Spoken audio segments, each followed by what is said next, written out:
যেই মানুষটা আপনাকে বলে যে তুমি নামাজটা পড়ো, দিন শেষে কি পড়বা? নামাজ পড়বা। সে যেই হোক, সে আপনার শত্রু হতে পারে, যে কোনো শত্রু হতে পারে। তোমার যে ফ্রেন্ড তোমাকে বলে যে বন্ধু সব করছো ঠিক আছে, দাড়িটা রেখে দাও, দাড়িটা, সে যেই হোক সে তোমার শত্রু হতে পারে।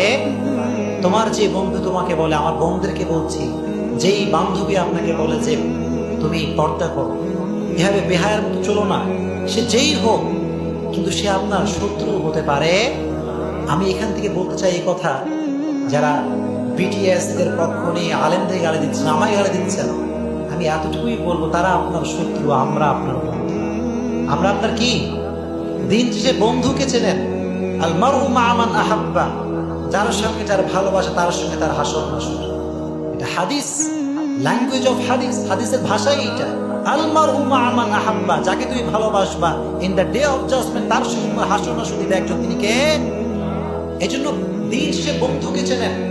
আমরা যা দাওয়াত দেই, বিটিএস এর বিপক্ষে কথা বলি, আমাকে এখন তার দাবি করেছে কি, আমার বিরুদ্ধে ভিডিও বানিয়েছে, ভিডিওতে বলেছে কি আমি নাকি বিটিএস এর সঙ্গে হালাল বলেছি আর বাদ হারাম বলেছি, আর বাদ বাকি সব হালাল করে বলেছি। নাউজুবিল্লাহ বলেন।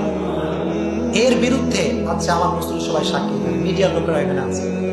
এর আগে আমি হিন্দি গানের বিরুদ্ধে কথা বলি নাই? বলছি।